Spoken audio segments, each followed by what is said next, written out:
다섯 번째 시간에 오신 여러분 환영합니다.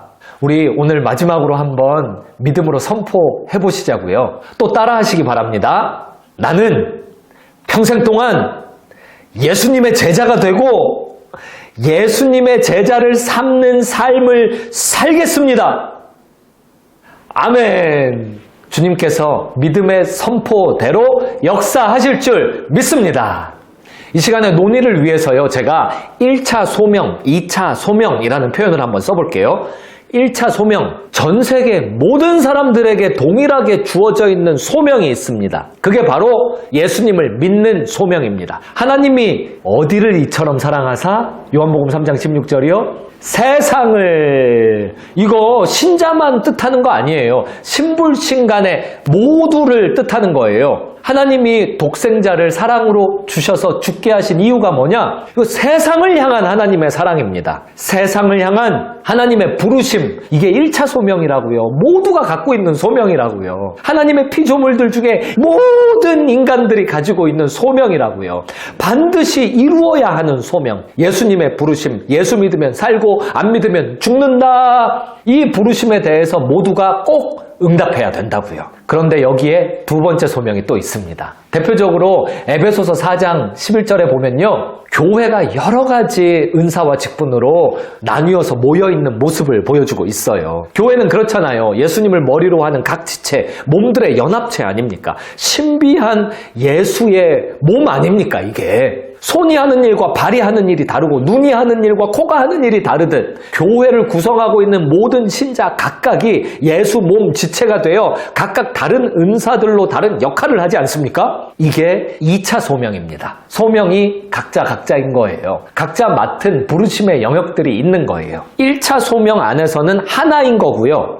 2차 소명 안에서는 1차 소명의 하나됨을 충족시키는 구별된 소명이 있는 겁니다. 이런 식으로 1차 소명과 2차 소명이 우리들 모두에게 함께 존재하고 있습니다. 자, 이 이야기를 왜 하냐? 전도와 제자와의 일에 대해서 1차 소명, 2차 소명으로 설명을 해드리기 위해서입니다. 우리가 태신자 작정할 때 그 누구도 똑같은 사람 이름을 적거나 똑같은 사람 이름을 적은 사람이 혹시 있더라도 똑같은 방법과 똑같은 시간과 똑같은 에너지를 써서 접근하고 전도하지 않습니다. 서로 다른 사역을 합니다. 우리는 같은 예수 믿음으로 부름받은 같은 소명, 예수 제자 소명, 1차 소명 안에서 하나인 존재입니다. 근데 이게 2차 소명으로 넘어가면 좀 달라져요. 각각이 받은 소명의 역할들이 다 달라지는 거죠. 교회만 봐도 그렇잖아요. 왜 모두가 에클레시아인다든지 모두가 예수교회라든지 교회 이름이 똑같지 않잖아요. 정말 요즘엔 더 그래요. 더 다양한 이름들이 많이 생기고 있는 것 같아요. 교회 이름이 다 다르잖아요. 그리고 교회마다 전도와 제자와 방식들이 또 다 다르잖아요. 그리고 약간씩의 신학적 차이들도 있고 교회론의 약간씩의 차이들도 있잖아요. 이런 건 2차 소명이에요. 근데 지금 진행되는 이 컨텐츠는 1차 소명과 2차 소명을 함께 인정하면서 이야기하고 다루고 있는 컨텐츠입니다. 전도와 제자화를 해야 된다. 그걸 통해서 교회가 이루어진다. 이게 1차 소명 안에서 누구도 어떻게 아니다라고 이야기할 수 없는 부분이에요. 그럼 그걸 가지고 어떻게 진행을 하냐? 1차 소명 안에서 성경에 써 있는 대로 순종을 하자. 제자가 되자. 제자 모범을 보여줄 때 제자를 만든다. 이 1차 소명 이야기를 계속 다루고 있는 거예요. 그 안에서 2차 소명의 역할들은요, 우리가 각각 기도하면서 이름을 적어보기도 하고, 그리고 기도하면서 자기만의 복음 이야기를 준비해보기도 하고, 그리고 기도하면서 각자 만남을 약속해서 진행해보기도 하고, 이렇게 각자 다양하게 진행을 또 해본 겁니다. 이상을 다 마무리하면서요, 마지막 시간에 1차 소명, 2차 소명, 이 모두를 합쳐서 담아내는 핵심 사항 하나를 짚고 넘어가야 할 것 같습니다. 그게 뭐냐? 한번 따라해 보시겠어요? 나는 열매 맺기까지 기도하고 있을까? 그 부분이에요. 부르심 안에서, 같은 부르심과 다른 부르심, 이 둘 안에서 우리 모두가 함께 꼭 해야만 하는 일, 그게 바로 기도입니다. 말씀 한 구절 읽어드리겠습니다. 잠언 20장 4절입니다. 게으른 자는 가을에 밭 갈지 아니하나니 그러므로 거둘 때에는 구걸할지라도 얻지 못하리라. 네, 원어 성경에 보면 요 가을이라는 개념에 대해서 좀 다른 설명을 할 수 있는데요. 제가 그냥 논의를 위해 확 단순화시켜서 그냥 한국에서의 그 가을, 그 이야기로 한번 가볼게요. 어떤 농부가 있었습니다. 가을에 추수를 끝내놓고 막 밭을 갈고 있는 거예요. 근데 농사에 대해서 아무것도 모르는 도시 사람이 그걸 지나가다 봤어요. 질문을 하는 거죠. 그 농부 양반, 이제 추수 끝났는데 좀 쉬시지 뭐 그렇게 밭일을 또 합니까? 그 밭갈이는 봄에 하는 거 아닙니까? 그 파종하기 직전에 하는 거 아닙니까? 좀 쉬세요. 가을 추수 끝났으니까 쉬세요. 자, 이제 농부가 대답합니다. 아이고, 모르면 가만히 있어요. 추수 끝나면 이제 내년 추수를 시작할 일입니다. 도시 사람이 깜짝 놀랍니다. 아니, 그게 무슨 말이에요? 추수가 끝났는데 내년 추수를 시작한다니요? 눈에 뭐가 보입니까? 아니요, 보이는 일은 없습니다. 그런데 생각해보세요. 내년에 올해처럼 추수를 하려면 여름에 열매가 연글어야겠죠. 여름에 열매가 연글려면은 봄에 파종을 해야겠죠. 봄에 파종을 하려면 봄이 되기 직전에 밭을 갈아엎어야겠죠. 봄이 되기 직전은 겨울이죠. 겨울에 밭을 갈아엎으려면은 언 땅 힘들겠죠. 그리고 언 땅 갈아엎어 놓으면은 야들야들한 미생물들이 이렇게 막 움직이기 어려움이 있겠죠. 그래서 지금 갈아엎고 겨울에도 또 갈아엎으면 너무 도움이 되겠죠. 그러니까 제가 지금 밭을 갈고 있는 것입니다. 자, 그렇게 대답했다고 가정해 봅시다. 이게 농부의 부지런함 아니겠습니까? 알게 뭐예요. 내년 가을에 뭐가 어떻게 될지 알게 뭐예요. 뭐 내년 여름에 태풍이 와서 뭐 아예 그냥 아무것도 못하게 될지, 아니면 올 겨울에 내가 죽게 될지, 뭐 아무것도 어떻게 될지 알게 뭐예요. 미래가 뭐 보입니까?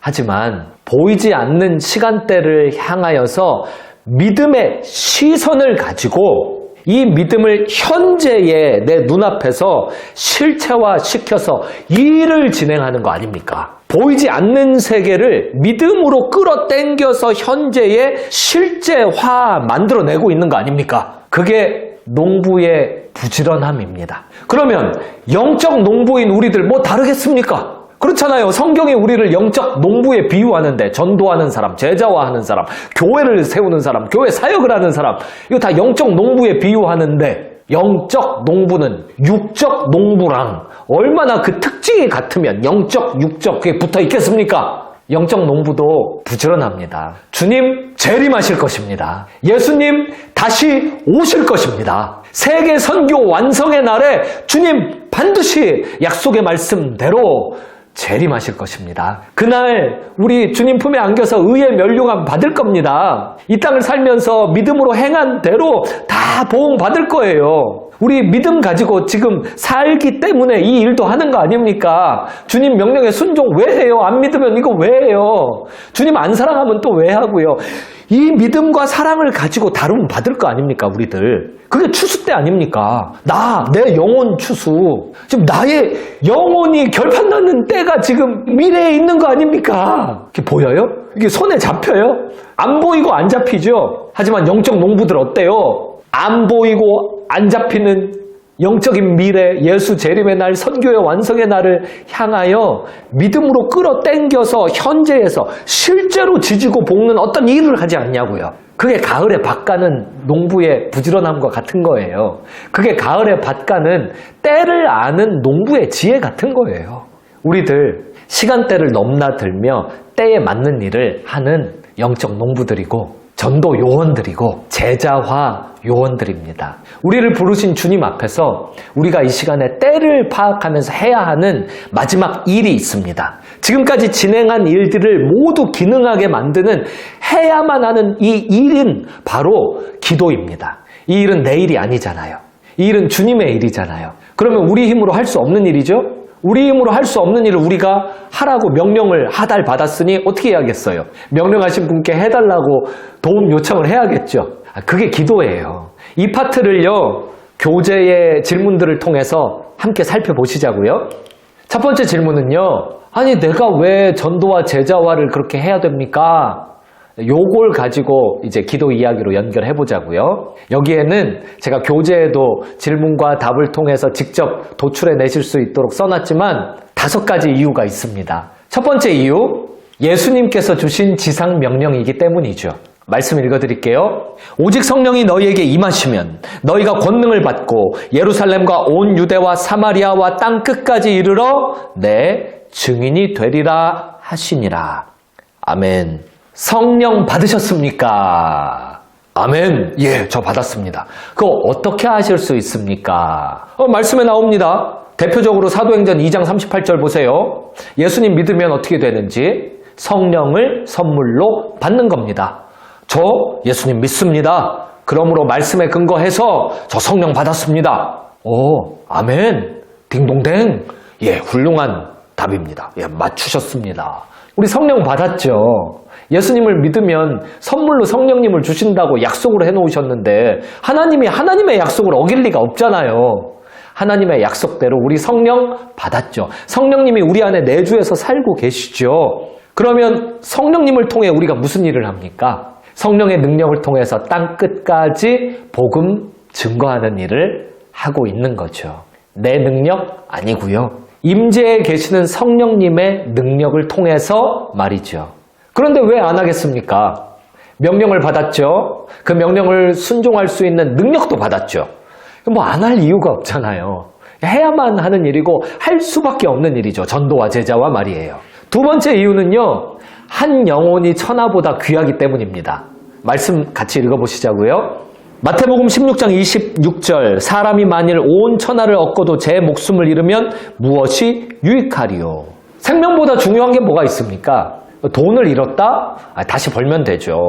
건강을 잃었다? 치료를 받으면 될 거 아닙니까? 뭐 관계가 잘못됐다? 그러면 회복의 여지들이 있잖아요. 근데 이게 뭐 생명 잃는 것만 하겠냐 이거예요. 내가 정말 사랑하는 사람이 죽어가요. 근데 난 통장에는 1,000만 원밖에 없어요. 근데 그 사람 살리려면 1,000만 원짜리 수술 받으면 살겠습니다. 그러면 내가 통장에 1,000만 원밖에 없는데 안 낼 사람이 누가 있습니까? 1,000만 원이 아니라 1억, 10억이라도 빚을 져서라도 사람을 살리는데 먼저 쓰죠. 생명이 가장 소중한 거죠. 근데 생명을 살리는 일 아닙니까 이거? 전도와 제자와 이거 죽어가는 영혼을 살리는 일 아닙니까? 어떻게 안 하겠습니까? 왜 하는 거죠. 세 번째 이유, 왜 그렇게 전도와 제자화를 해야 되냐고요? 우리 빚 졌잖아요. 우리 복음의 빚을 졌잖아요. 이거 빚 갚아야 될 거 아닙니까 우리? 로마서 1장 14절 헬라인이나 야만인이나 지혜 있는 자나 어리석은 자에게 다 내가 빚진 자라. 사도 바울 왜 그렇게 목숨 걸었나요? 여러 이유들이 있지만 그 중에 하나가 바로 빚진 자 이유 아닙니까? 나 생명에 빚졌다. 무슨 빚인데? 내가 안전하면 저것들 죽어. 나도 예수님이 직접 전해줘서 살았는데 내가 어떻게 이 빚을 안 갚냐? 나 없으면 저것들 죽는데 내가 이 소명을 받았고 부르심 가운데 이 전도와 제자와의 일을 안 하면 이 예비된 영혼들이 다 지옥 가는데 내가 어떻게 이 빚을 안 갚냐? 우리들 이야기예요. 우리 이야기. 우리 왜 그렇게 전도와 제자화를 하냐? 또 하나의 이유는요. 이것이 의도적으로 힘써야 하는 일이기 때문에 그렇습니다.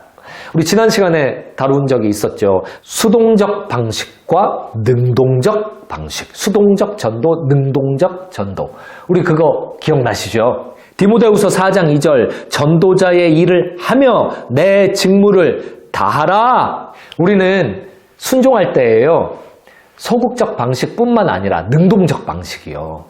내 직무를 다하라. 아멘. 다하겠습니다. 다하게 도와주소서. 이런 태도도 가지고 있지 않습니까? 우리가 덤비는 거죠. 순종하게 하소서 그러면서 덤비는 거죠. 끝으로 다섯 번째 이유는요. 하나님께서 예비해 두신 영혼이 우리 주변에 있기 때문입니다. 하나님께서 전도에 미련한 것으로 사람을 살리는 것을 기뻐하신다고요. 하나님의 계획이 있으시다고요. 괜히 그 불신자들이 우리 주변에 있는 거 아닙니다. 괜히 그 잃어버린 양들이 우리 주변에 있는 거 아니라고요. 하나님의 의도가 있으신 거예요. 제가 말씀 한 구절 읽어드릴게요. 사도행전 17장 21절을 바울이 아레오바고 가운데 서서 말하되 아덴 사람들아 너희를 보니 범사에 종교심이 많도다. 내가 두루 다니며 너희가 위하는 것들을 보다가 알지 못하는 신에게 라고 새긴 단도 보았으니 그런즉 너희가 알지 못하고 위하는 그것을 내가 너희에게 알게 하리라. 사람들에게는 기본적으로 종교심이 있습니다. 본인들이 자기 의지와 선택권을 다 써가지고 하나님을 안 섬기고 자기 자아를 섬기거나 자아 중심적 어떤 우상을 만들어 섬기기를 즐겨 해서 문제이지요. 그 마음 가운데 하나님이 본래 심어주신 종교심들이 다 있다고요. 종교심이 있는 사람들 우리 주변에 포진되어 있습니다. 하나님께서 처음부터 그렇게 만들어 놓으셨어요. 바울은요, 종교심을 아덴 사람들의 중심, 이 불신자들의 중심의 종교심을 쳐다보면서요, 이 사람들을 예비된 영혼으로 다루었습니다. 예비된 영혼으로 받아들이는 믿음을 썼죠. 그래서 너희들이 그 종교심 있잖아. 어찌할 바를 모르는 그 종교심. 그래서 막 이런 신도 세우고 저런 신도 세우다 못해 모르는 신들에게 이렇게까지도 하잖아. 그게 누군지 알아?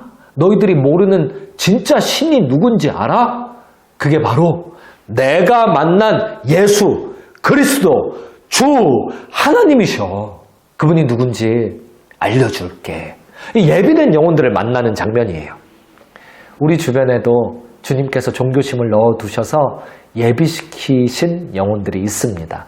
그래서 우리는 전도와 제자화를 멈출 수가 없는 거예요. 근데 멈출 수 없는 이 일을 할 때마다 왜 이렇게 어려워요? 너무 어려워요. 어려운 이유는 내가 하려고 그래서 그래요. 진짜 이건 아무리 반복해도 지나치지 않다니까요. 끊임없이 내가 하려고 한다니까요. 예, sir 하겠습니다. 아멘. 예, 충성, 복음 하겠습니다. 전도 하겠습니다. 내가 하려고 그래서 그래요. 이 적극적으로 덤비는 능동성이 방향이 조금 이상해. 방향이 어디냐? 나인 거예요. 내가 열심히 한번 준비해서 해보겠습니다. 그게 아니고요. 내가 열심히 준비한 걸 주님께 맡깁니다. 선용해 주세요. 이거 준비는 많이 했는데 아무짝에 쓰잘데기가 없습니다. 주님이 역사해 주셔야 합니다. 전도는 미련한 거예요. 안 될 일이에요. 생각해. 입장을 바꿔놓고 생각해봐요. 그게 여러분 같으면 불신자 입장이시라면 그 전도 이야기 듣고 그거 혹해가지고 그거 인간적으로 그걸 믿겠냐고요. 그거를. 아니 보험을 서류를 펼쳐놓고 눈앞에 현물 돈다발을 펼쳐놓고 보험을 들라 그래도 안 되는 판국에 보이지 않는 걸 펼쳐놓고 이게 말이 되냐? 말도 안 되잖아요. 하나님이 하셔야 되는 일이잖아요. 준비하죠. 명령을 받았으니까 내가 애를 쓰죠.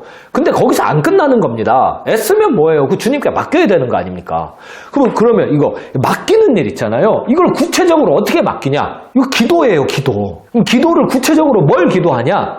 영적 농부가 밭을 뒤집어 엎는 것처럼 만나게 될 사람들의 마음을 뒤집어 엎는 기도를 하자고요. 말씀 한 구절 또 읽어드릴게요.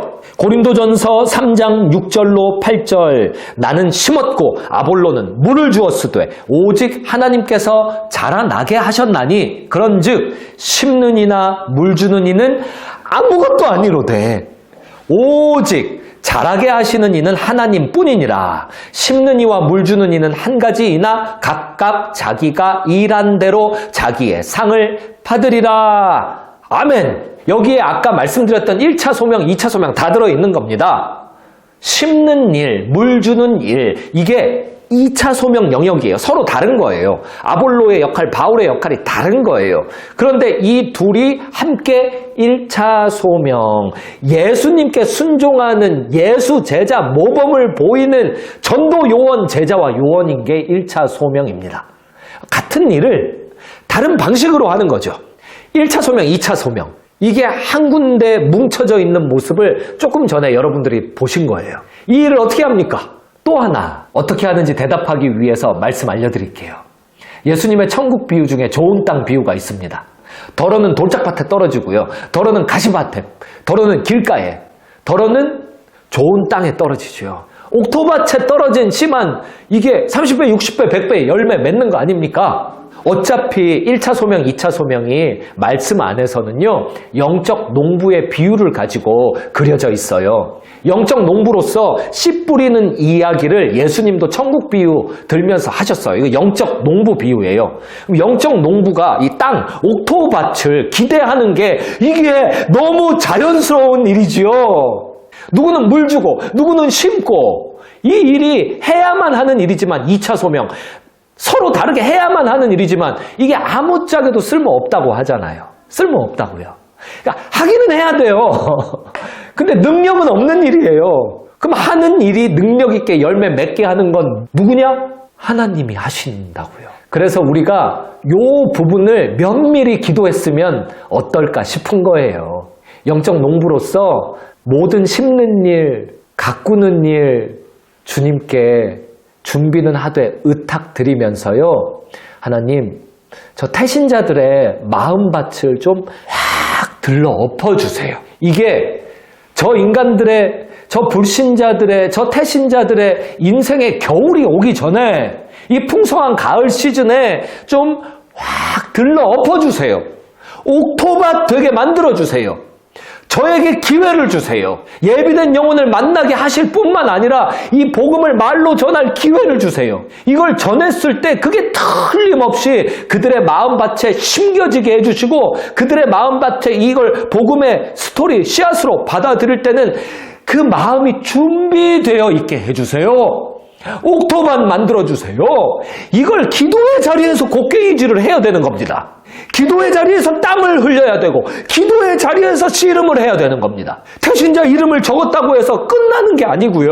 가서 한 번 만나고 왔다고 끝나는 게 아니고요. 결신자를 얻었다고 끝나는 일이 아닙니다. 1차 소명, 2차 소명 둘 다 죽는 그날까지, 천국 가는 그날까지 변함없이 지속되어야 하는 영적 농부인 우리들의 사명이라고요.